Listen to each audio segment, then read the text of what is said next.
Siempre creí que era su novio. 2 años juntos. Una llave de su apartamento. Planes de futuro. Pero una noche entré sin avisar y encontré fotos en la pared que nunca había visto. Ella, con otro hombre. En una boda. La suya. Intenté convencerme de que era antigua. Un error. Una broma de mal gusto. Hasta que vi la fecha grabada en el marco. 18 meses atrás. 4 meses después de que ella me dijera, te quiero, por primera vez. Me quedé paralizado frente a esa foto.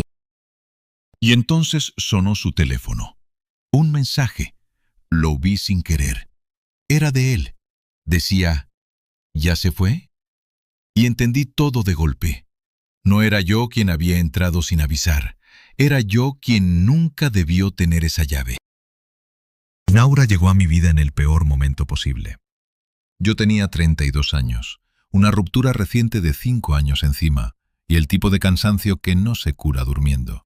El tipo de cansancio que te hace bajar la guardia, que te hace dejar de hacer preguntas, porque preguntar duele, y ya dolía suficiente.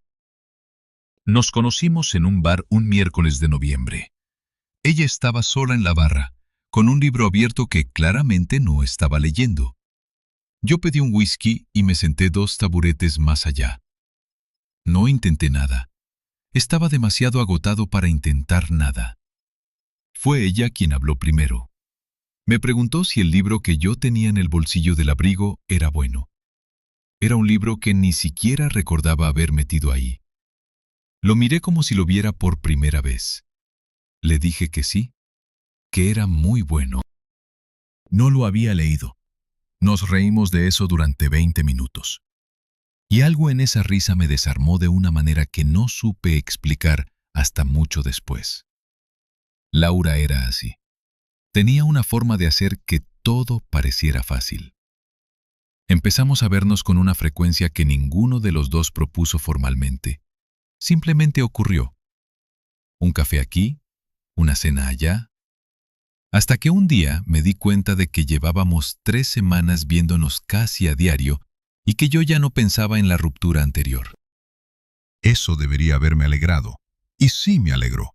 Pero ahora, mirando atrás, entiendo que también debería haberme hecho una pregunta. ¿Por qué alguien tan completa, tan interesante, tan presente, estaba tan disponible para mí? No me la hice. Estaba demasiado ocupado siendo feliz. A los 2 meses, ella me dio una copia de las llaves de su apartamento. No fue un momento dramático. No hubo velas ni discurso. Me las entregó una tarde mientras buscaba algo en su bolso, como si fuera lo más natural del mundo. Por si alguna vez llegas antes que yo, dijo. Yo las guardé en mi bolsillo y no le di más vueltas. Ahora pienso en eso y me pregunto si fue un error de cálculo. Si me las dio porque genuinamente confiaba en mí, o si me las dio porque sabía exactamente cuándo yo las usaría y cuándo no. Porque Laura tenía horarios. No lo vi como algo extraño al principio. Todos tenemos rutinas, compromisos, vida propia. Pero los suyos eran muy específicos. Los martes y los miércoles nunca se quedaba en mi casa. Nunca, sin excepción. Al principio dijo que era por el trabajo. Turno de madrugada en un proyecto que estaban cerrando. Luego el proyecto terminó y el motivo cambió. Una amiga que vivía lejos y con quien quedaba esas noches. Luego fue que le venía mejor dormir en su propio apartamento esos días porque tenía cosas temprano. Cada explicación era distinta, pero el resultado siempre era el mismo. Martes y miércoles, Laura desaparecía. Yo lo acepté porque nunca llegué a cuestionarlo en voz alta.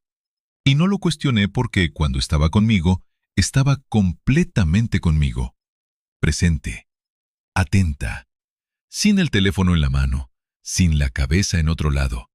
No había nada que me hiciera sentir que era una molestia o una obligación. Eso tiene un poder enorme sobre una persona que acaba de pasar 5 años sintiéndose exactamente eso. Así que yo callaba, y cuando callaba, ella sonreía. Y cuando ella sonreía, Yo pensaba que era el hombre más afortunado del mundo. Qué fácil es confundir la paz con la verdad. El primer momento extraño ocurrió alrededor del tercer mes. Estábamos en su apartamento, un domingo por la tarde, viendo una película que ninguno de los dos eligió con convicción. Yo tenía el brazo alrededor de ella, y ella tenía los ojos entrecerrados, a punto de quedarse dormida. Sonó su teléfono. Ella lo cogió antes de que yo pudiera ver quién era.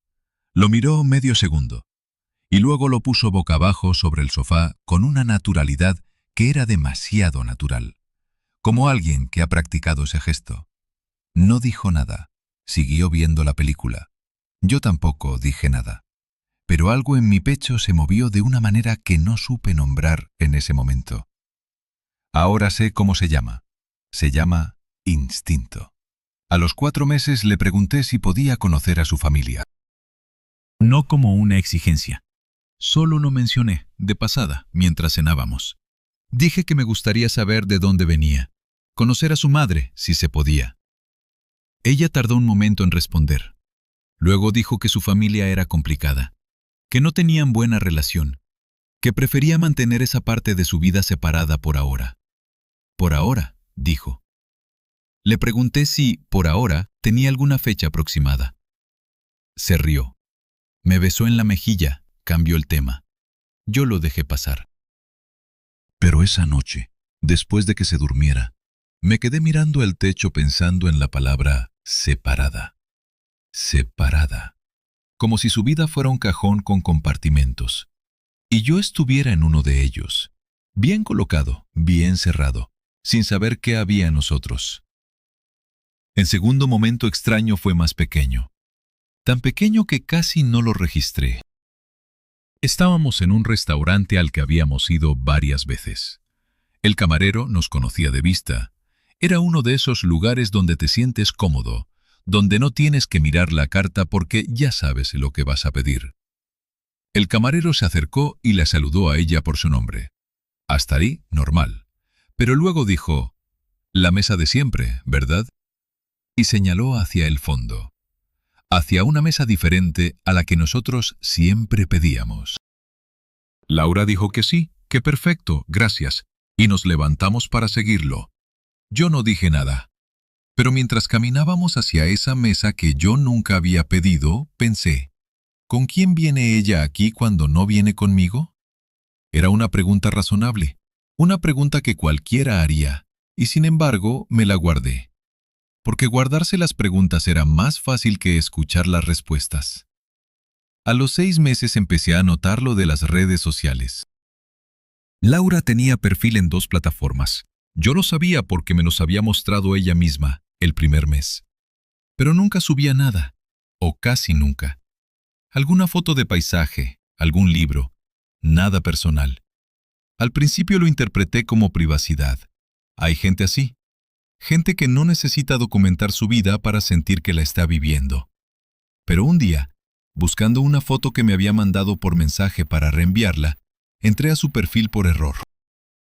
Y vi que en la sección de información había algo que antes no había notado, o que no había querido notar. El campo de ciudad de residencia estaba en blanco. No era raro en sí mismo. Lo raro era que el resto de campos estaban rellenos con cuidado. Trabajo, estudios, intereses, pero no dónde vivía. Como si esa información fuera demasiado específica para compartirla. Como si alguien pudiera usarla para localizarla.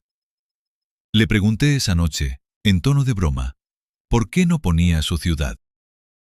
Dijo que no le gustaba dar datos personales en Internet. Sonrió. Yo sonreí también. Y el tema murió ahí. Pero algo había cambiado en mí sin que yo lo supiera todavía. Empecé a observarla de otra manera. No con desconfianza exactamente, con atención. La clase de atención que se pone cuando algo no encaja del todo y no sabes qué es. Empecé a notar cosas pequeñas. A veces, cuando sonaba su teléfono y yo estaba cerca, ella giraba ligeramente el cuerpo. No mucho. Solo lo suficiente. A veces, en mitad de una conversación, usaba una expresión que no pegaba con ella, una forma de hablar diferente, como si por un momento fuera otra persona, y luego volvía. Una noche me llamó por un nombre que no era el mío. Fue un segundo, apenas audible. Estábamos apagando las luces antes de dormir y dijo algo en voz baja que empezaba con una sílaba diferente a la mía. Cuando le pregunté qué había dicho, dijo que nada, que me había dicho que durmiera bien. Yo lo dejé pasar, pero no lo olvidé. Fue alrededor del mes 8 cuando encontré el primer hilo suelto real. Estábamos planeando un fin de semana fuera. Nada grande. Una escapada a la costa, 2 noches en un hotel pequeño. Yo me encargué de buscar opciones y le mandé 3 hoteles para que eligiera. Tardó en responder.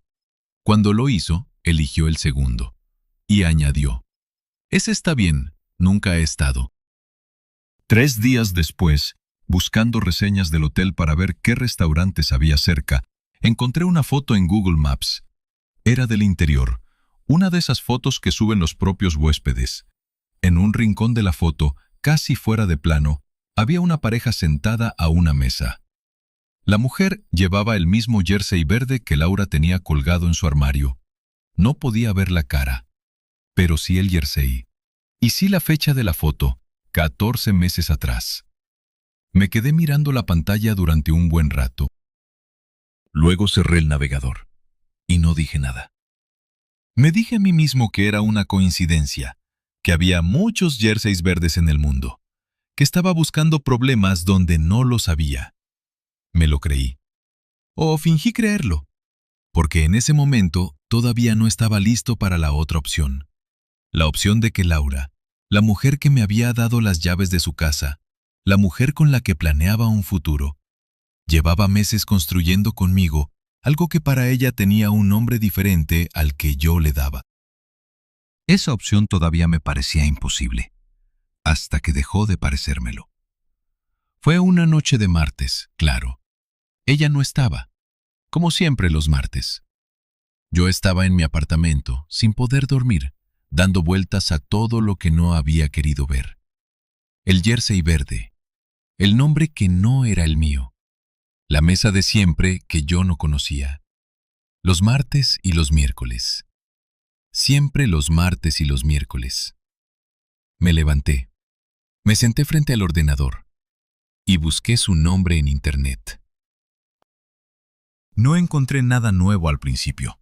El mismo perfil de siempre, las mismas fotos de siempre, pero esta vez miré más despacio y vi algo que había ignorado la primera vez que entré a su perfil. En la sección de personas sugeridas había un nombre con su mismo apellido, un apellido poco común. Entré al perfil. Era una cuenta con más actividad que la suya.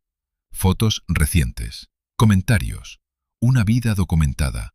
Y en la foto de portada, ella, con otro nombre de pila, con otro hombre a su lado, y el estado civil que nunca había visto en su perfil real. Casada. Me quedé sin respiración durante varios segundos. Luego busqué la fecha del último post. Hacía 4 días. 4 días atrás, mientras yo contaba los días que faltaban para nuestro fin de semana en la costa, ella había subido una foto en otro perfil, con otro nombre, con otro hombre, sonriendo, como alguien que no tiene nada que esconder, porque en esa vida no lo tenía. Era yo el secreto. Era yo lo que no existía. Esa noche no dormí. Me quedé frente a la pantalla durante horas, entrando y saliendo del perfil, como si cada vez que recargaba la página esperara que la foto hubiera desaparecido, que todo hubiera sido un error, un algoritmo equivocado, una coincidencia absurda. Pero la foto seguía ahí. Ella, con otro nombre, con otro hombre, casada. A las 3 de la mañana cerré el ordenador y me fui a la cama. No para dormir, para pensar. Me dije que antes de hacer cualquier cosa necesitaba estar seguro. Que no podía confrontarla con una foto de perfil y un apellido raro. Que había explicaciones posibles. Que yo podía estar equivocado. Eso me lo repetí hasta que amaneció, y cuando amaneció, ya sabía que no estaba equivocado. Lo sabía desde hacía meses, solo que no había querido saberlo. Los días siguientes fueron los más extraños de mi vida. Seguía viéndola, seguía cenando con ella, durmiendo con ella, hablando con ella de cosas normales, de planes, de películas, de nada importante. Pero ahora la miraba diferente. La miraba como se mira un objeto que siempre has tenido en casa y un día te das cuenta de que nunca supiste para qué servía realmente. Empecé a observar cosas que antes pasaban por debajo de mi radar. La forma en que silenciaba el teléfono justo antes de entrar a mi apartamento. No lo ponía en vibración, lo silenciaba del todo, como quien apaga una parte de su vida antes de cruzar una puerta. La forma en que respondía a mis mensajes en bloques. Una racha de respuestas rápidas durante 1 hora, y luego nada durante 3 o 4 horas, y luego otra racha. Como si tuviera ventanas de tiempo asignadas para mí. La forma en que nunca, en 2 años, me había pedido que la acompañara a ningún sitio sin planificarlo antes, con días de antelación. Todo tenía agenda, todo tenía horario. Yo había interpretado eso como organización, como respeto a mi espacio. Ahora lo veía como lo que era, administración de recursos. Yo era un recurso que había que administrar. El miércoles de esa semana hice algo que nunca había hecho. La seguí. No fue una decisión premeditada, o sí lo fue, pero no quise reconocerlo en ese momento. Me dije que solo iba a pasar por su calle, que solo quería ver. Aparqué a media manzana de su edificio a las 7 de la tarde. A las 7:20 salió. No iba al trabajo. Iba vestida de manera diferente a como se viste para trabajar. Más tranquila, con una bolsa grande al hombro, como quien va a pasar la noche fuera. La seguí a distancia. Caminó 15 minutos. Entró al metro. Yo entré 2 vagones más atrás. 4 paradas después salió. Y caminó otros 10 minutos hasta un edificio que yo no conocía. Un bloque residencial en un barrio que no era el suyo. Sacó unas llaves, abrió la puerta principal y entró como quien llega a casa. Me quedé en la acera de enfrente durante no sé cuánto tiempo, mirando la fachada, contando ventanas sin saber por qué. En el tercer piso se encendió una luz. Y vi su silueta en la ventana un momento. Y luego otra silueta junto a la suya, más grande, de hombre. Me fui sin esperar más.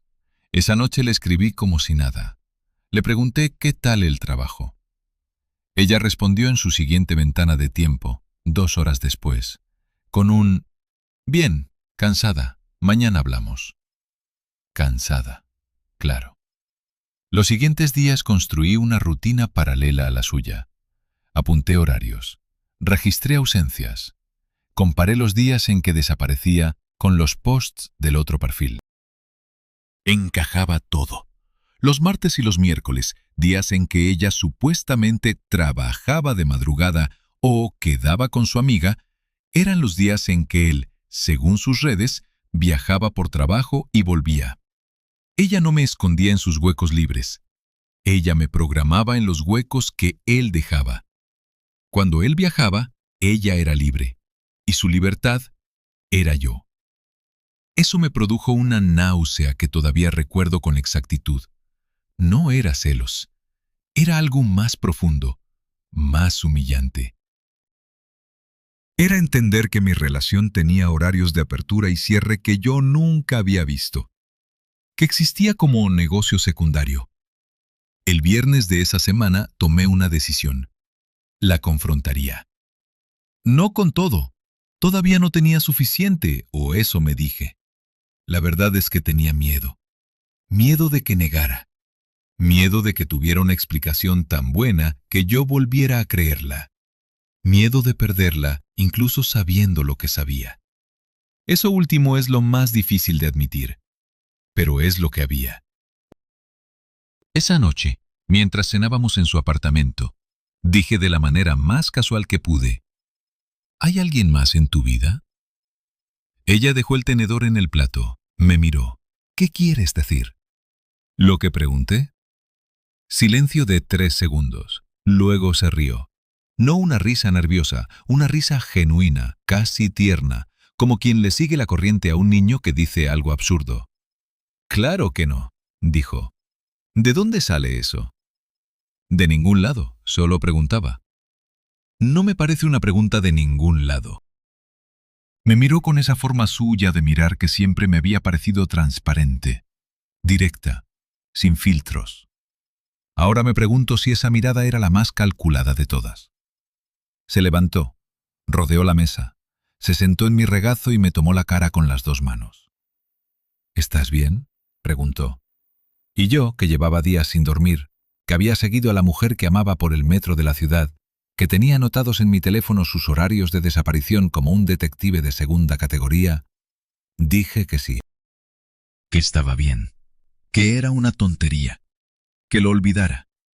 Ella me besó en la frente, y en ese momento, durante exactamente 3 segundos, lo olvidé. Eso es lo que más me avergüenza de toda esta historia. No que me engañara, sino lo fácil que era para ella hacerme olvidar. Esa noche, después de que se durmiera, cogí su teléfono. Sé lo que eso dice de mí, lo sé, pero lo cogí. Estaba bloqueado con huella dactilar. Puse su dedo con cuidado, sin despertarla, y entró. Fui directo a los mensajes. Había una conversación reciente con un contacto guardado solo con una inicial, una letra, sin apellido, sin foto. Los últimos mensajes eran de esa noche. Él: ¿todo bien? Ella: sí, luego hablo. Él: ok, te espero. Te espero. Volví a dejar el teléfono en su sitio. Me fui al baño. Me miré en el espejo durante 1 minuto. El hombre que me devolvía la mirada parecía más viejo de lo que recordaba. Salí del baño, me metí en la cama y no dormí. A la mañana siguiente me fui antes de que ella se despertara. Le dejé una nota que decía que tenía que madrugar, que hablábamos luego. Fui a casa, me duché, me senté frente al ordenador y entré a su correo. Me había dado la contraseña hace meses para que buscara un archivo que necesitaba. Nunca la había usado para otra cosa, hasta ese momento. Entré. Busqué el nombre que aparecía como inicial en su teléfono. Encontré una carpeta. No era una carpeta normal. Era una carpeta de correos archivados, organizada por fechas, que se remontaba a casi 3 años atrás. 3 años. 1 año antes de que ella y yo nos conociéramos. Leí durante 2 horas. Lo que encontré no fue lo que esperaba. Esperaba encontrar a alguien que vivía una doble vida con frialdad, con cálculo, con la distancia de alguien que miente porque le resulta fácil. Pero no. Lo que encontré fue a alguien que llevaba años en una relación estable, sólida, con un hombre llamado Marcos. Un hombre con el que había construido una vida real, un piso compartido, vacaciones planificadas, conversaciones sobre el futuro. Y luego, hace 2 años, una noche de noviembre, me conoció a mí. Leí el correo donde ella se lo contaba por primera vez. No lo llamó aventura, no lo llamó error. Lo llamó algo que no sé cómo explicar. Decía que había conocido a alguien, que no entendía qué estaba pasando, que iba a cortarlo antes de que fuera a más. Marcos respondió ese mismo día. Decía que lo entendía, que confiaba en ella, que lo importante era que lo hubiera contado. Ella respondió: lo voy a resolver, te lo prometo. Eso fue hace 23 meses. Llevaba 23 meses siendo algo que iba a resolver. Seguí leyendo. 6 meses después de ese primer correo, ella volvía a escribirle. Decía que la situación se había complicado, que no había podido cortarlo, que tenía sentimientos que no sabía gestionar. Marcos respondió con calma. Con una calma que me resultó casi más inquietante que la rabia. Decía que la quería, que podían superarlo, que necesitaba que tomara una decisión. Ella decía que necesitaba tiempo. 1 mes después, que necesitaba más tiempo. 3 meses después, que estaba trabajándolo. Y luego los correos sobre ese tema se volvieron más escasos, más cortos, como si hubieran llegado a un acuerdo tácito de no hablar del asunto para no romper algo que los dos querían mantener intacto. Y mientras tanto, en mi mundo paralelo, ella seguía siendo perfecta, presente, atenta, completamente mía el resto de la semana. Y completamente suya los martes y los miércoles. Cerré el correo. Me quedé mirando la pantalla apagada de mi ordenador durante un rato. Y entonces llegó el momento más extraño de todo esto. No sentí rabia. Sentí una claridad fría y extraña que nunca había experimentado antes. Como cuando llevas mucho tiempo con dolor de muelas y al final te lo arrancan. No es alivio exactamente, es solo ausencia de algo que ya sabías que estaba ahí. Llevaba meses sabiendo que algo no encajaba. Ahora sabía exactamente qué era. El problema era que ahora también sabía algo que había cambiado todo lo que creía entender de la situación. Yo no era el resultado de una mujer sin escrúpulos que coleccionaba hombres. Yo era el resultado de una mujer que un día tomó una mala decisión y luego no supo cómo deshacerla. Eso no la absolvía, pero cambiaba la historia. Y cambiar la historia me complicaba todo lo que había planeado hacer a continuación. Esa tarde la llamé. Le dije que necesitaba verla, que era importante. Quedamos en su apartamento. Cuando llegué, ella ya sabía que algo pasaba. Lo noté en cómo abrió la puerta, en cómo me miraba mientras me quitaba el abrigo. Me senté. Le dije, con la misma calma que había sentido por la mañana frente al ordenador: sé lo de Marcos. No se derrumbó, no gritó. Cerró los ojos un momento, y cuando los abrió, dijo: ¿cómo? Eso no importa. Silencio. ¿Cuánto sabes?, preguntó. Suficiente. Otro silencio, más largo. Y entonces hizo algo que no esperaba. Se sentó frente a mí, cruzó las manos en el regazo y dijo: pregúntame lo que quieras saber. No era la reacción que había ensayado en mi cabeza. Yo esperaba negación, esperaba la risa de la otra noche, multiplicada. Esperaba que construyera otra explicación perfecta y que yo volviera a estar a punto de creerla. Pero no. Se quedó quieta, seria, con la cara de alguien que lleva mucho tiempo cargando algo y acaba de ponerlo en el suelo. Le pregunté cuánto tiempo llevaban juntos. 3 años, dijo. Le pregunté si vivían juntos. ¿Sí?, dijo. Le pregunté si él sabía de mí. Tardó en responder. Sí, dijo al final. Desde hace 1 año. Eso me detuvo. ¿Desde hace 1 año? Le conté que había conocido a alguien. Le dije que lo había terminado. Me la quedé mirando. ¿Pero no lo terminaste? No. ¿Por qué? Y ahí fue cuando por primera vez en toda esa conversación vi algo en su cara que no había visto antes. No culpa, no miedo. Algo más parecido a confusión genuina. Como si ella misma llevara 1 año haciéndose esa pregunta y todavía no tuviera una respuesta que le satisficiera. No lo sé, dijo. Y por el tono en que lo dijo, por primera vez en esa conversación, le creí. Eso fue lo que no me esperaba. No era que ella hubiera estado mintiéndome con frialdad durante 2 años. Era que ella llevaba 2 años mintiéndonos a los dos, a él y a mí, pero sobre todo mintiéndose a sí misma. Y había dicho a Marcos que lo había terminado para salvarlo a él de la incertidumbre. Me había dado las llaves de mi apartamento para salvarme a mí de la duda. Y se había quedado suspendida entre los dos para salvarse a sí misma de una decisión que no era capaz de tomar. No era una mujer que jugaba con 2 hombres. Era una mujer que llevaba 2 años sin poder elegir. Y esa diferencia, que en ese momento me pareció casi irrelevante, era en realidad la diferencia entre todo. Porque si hubiera sido frialdad, yo podría haberme ido sin más. Pero no era frialdad, era parálisis. Y la parálisis, justa o no, generaba una pregunta que yo no me esperaba estar haciéndome en ese momento. ¿Qué hacía yo ahora? Me levanté, cogí el abrigo. Ella no me pidió que me quedara, pero cuando llegué a la puerta y la abrí, dijo en voz baja: No era mentira. Lo que tenemos no era mentira. Me quedé parado en el umbral un momento, sin girarme. El problema, dije, es que lo que tienes con él tampoco. Cerré la puerta. Y en el pasillo, mientras esperaba el ascensor, noté que me temblaban las manos. No de rabia, de todo lo contrario. De esa clase de dolor tranquilo que llega cuando entiendes que la persona que te hizo daño no lo hizo porque no le importaras, sino porque le importabas demasiado como para soltarte. Y también demasiado poco como para elegirte. Esa noche, en mi apartamento, busqué el nombre de Marcos en internet.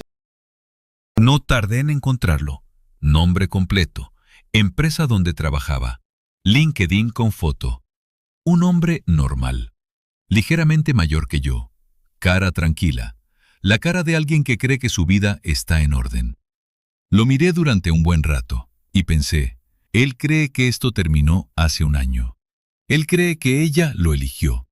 Y entonces tomé la única decisión que me quedaba por tomar. Tenía que hablar con él.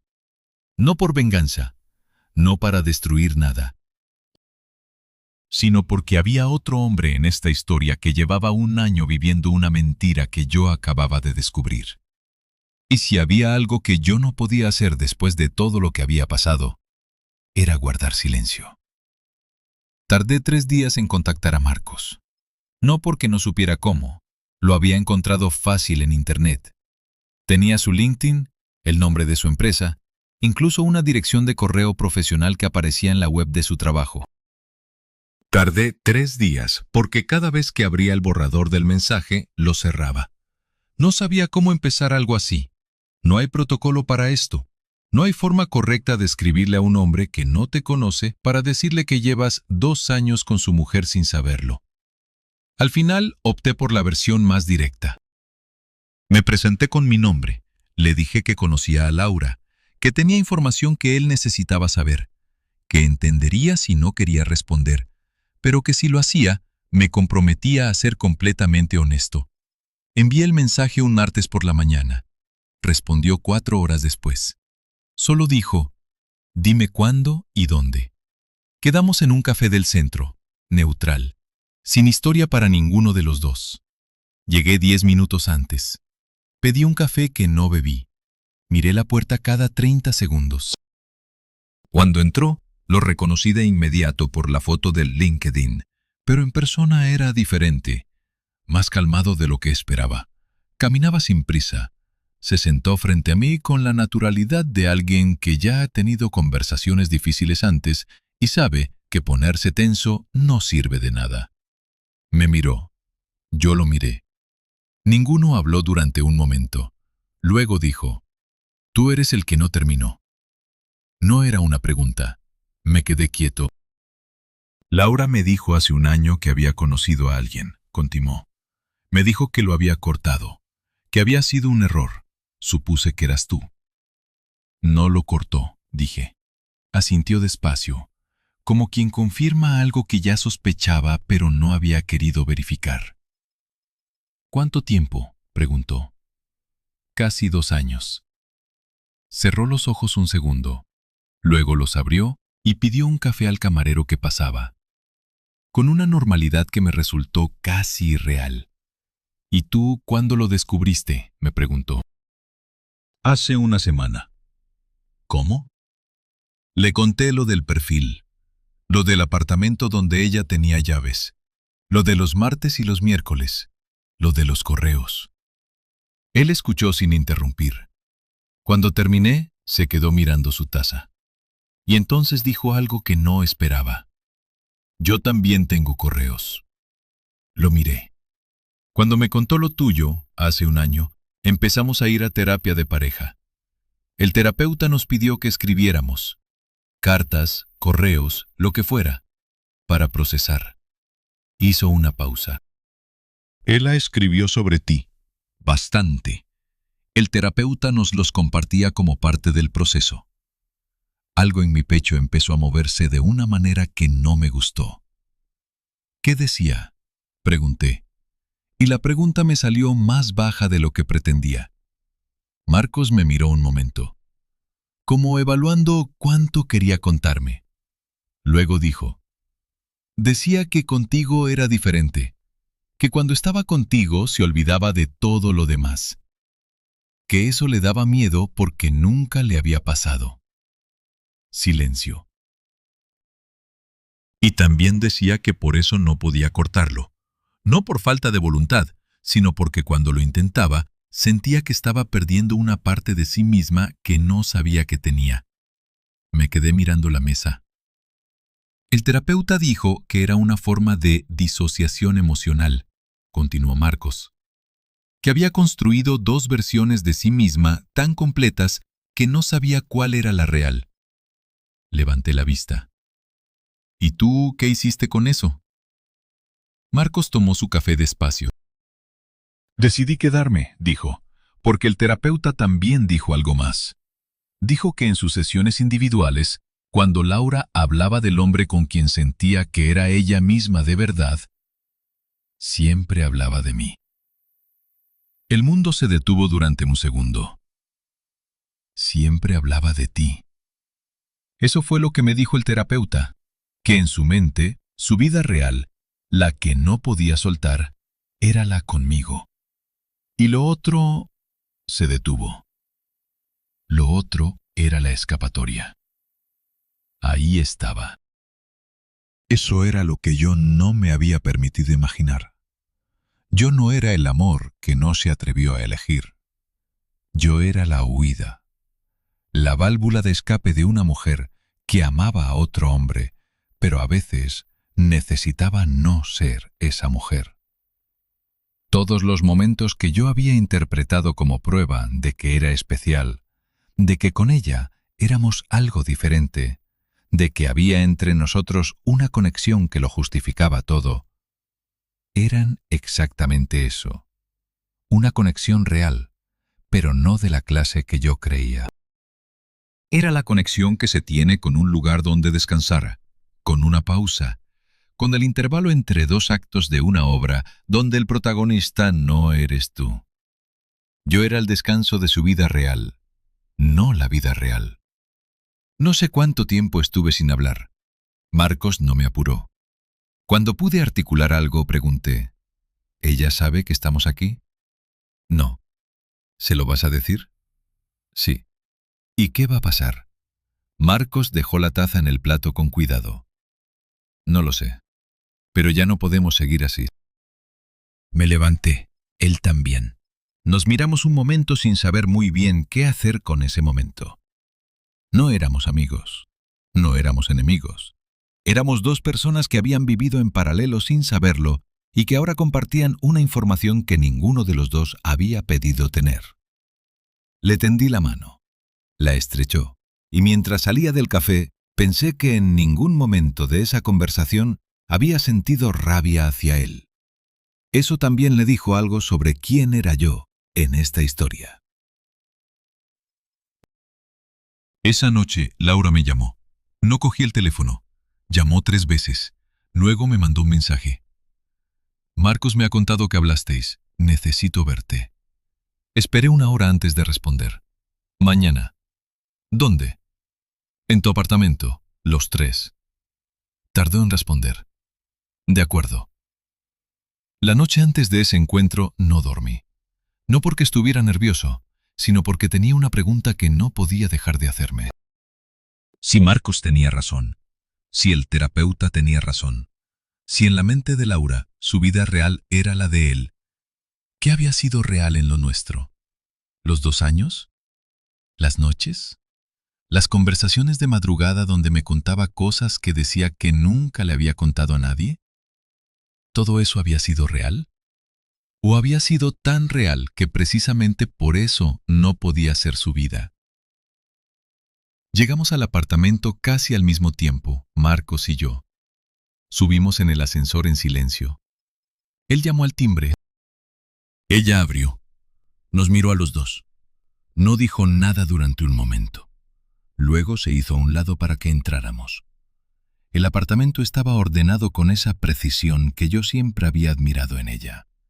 Todo en su sitio, todo controlado. Menos nosotros dos, sentados en su sala.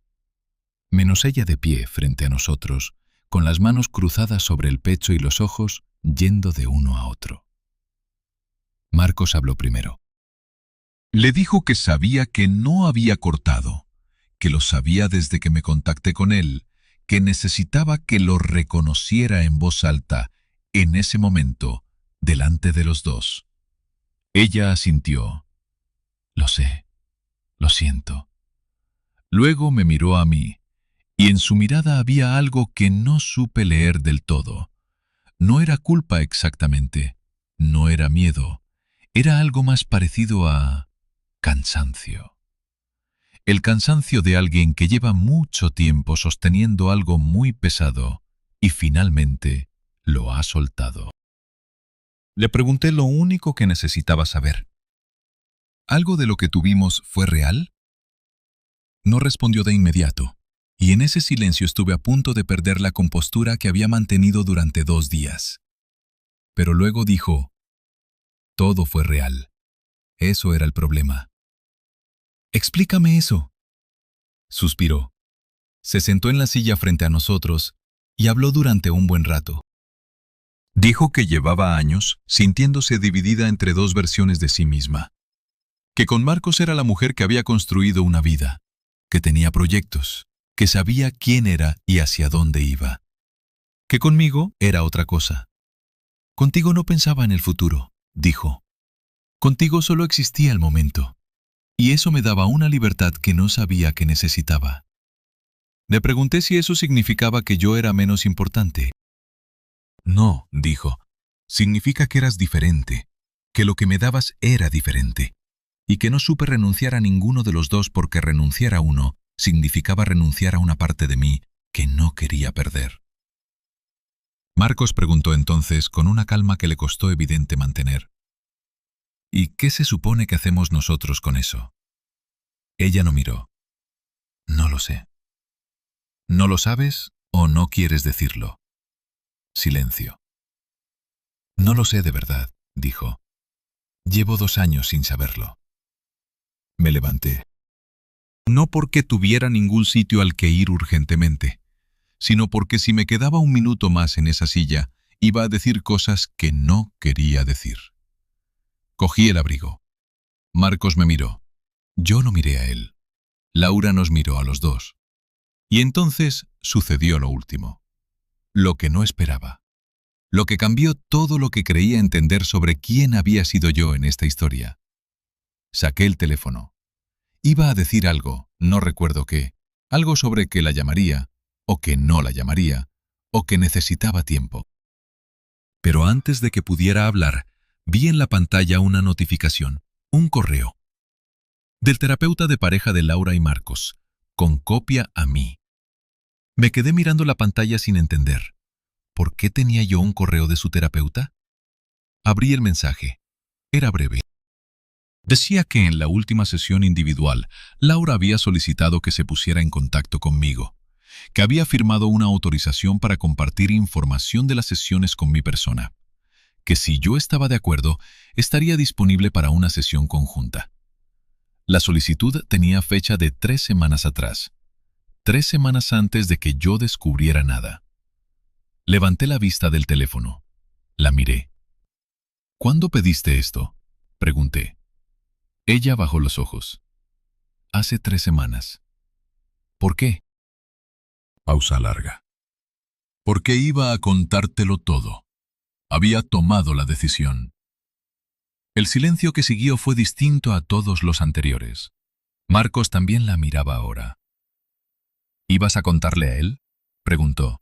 Y en su voz había algo que no era rabia. Era la misma pregunta que yo tenía, pero desde otro ángulo. Iba a contarle a los dos, dijo ella. Iba a hacer lo que debía haber hecho hace un año. Sentarme con cada uno y ser honesta. ¿Y qué pasó?, pregunté. Me miró. que tú lo descubriste antes. Me senté de nuevo, despacio, porque necesitaba procesar lo que acababa de entender. Llevaba 2 años creyendo que era el ignorante de la historia, el que no sabía nada, el que había sido manejado con precisión milimétrica por una mujer que lo tenía todo calculado. Pero la realidad era diferente. La realidad era que 3 semanas antes de que yo descubriera nada, ella ya había empezado a deshacer la mentira. No porque la hubieran pillado, sino porque había decidido parar. Eso no lo cambiaba todo. Seguía siendo 2 años de engaño. Seguía siendo real el daño. Seguía siendo real que Marcos llevaba 1 año creyendo que esto había terminado. Pero cambiaba quién era ella. Y cambiaba, de una manera que no sé explicar del todo, quién había sido yo para ella. No era solo el descanso. Era también el motivo por el que finalmente no pudo seguir. Me levanté por segunda vez. Esta vez sin abrigo en las manos, sin prisa. Le dije que necesitaba tiempo para decidir si quería esa sesión con el terapeuta. Ella asintió. Le dije a Marcos que lo sentía, no por lo que había hecho, sino por lo que él había tenido que descubrir. Él asintió también, y me fui. En el ascensor, mirando los números descender, pensé en algo que no había podido pensar hasta ese momento. En todos los momentos de los 2 últimos años en los que yo había sido feliz. Completamente, genuinamente feliz. Y me pregunté si esa felicidad había sido real o si había sido el resultado de algo construido sobre mentiras. Y llegué a la única conclusión que podía sacar: las 2 cosas a la vez. Había sido real. Y había sido posible precisamente porque yo no sabía la verdad. Lo que significaba que la verdad y la felicidad en esta historia habían sido mutuamente excluyentes. Y no sé cuál de esas 2 cosas era peor. Saber que fui feliz con una mentira, o entender que sin la mentira esa felicidad nunca habría existido. Salí a la calle. Era de noche. Caminé durante mucho tiempo sin rumbo, y en algún momento, sin saber exactamente cuándo, dejé de pensar en ella. Empecé a pensar en mí, en quién era yo antes de esa noche de noviembre en que un hombre cansado entró a un bar y una mujer que no estaba leyendo le preguntó por un libro que no había leído. Y me di cuenta de algo que nadie me había dicho y que necesitaba saber. Que yo seguía siendo ese hombre, que nada de lo que había pasado me lo había quitado. Solo me había añadido algo, una cicatriz nueva. Y la certeza, extraña y dura, de que hay personas que te quieren de verdad, pero no de la manera que necesitas.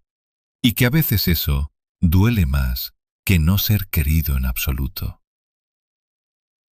No llamé al terapeuta, no esa semana, no el mes siguiente, pero guardé el correo. No sé por qué. Quizás porque hay preguntas para las que todavía no tengo respuesta.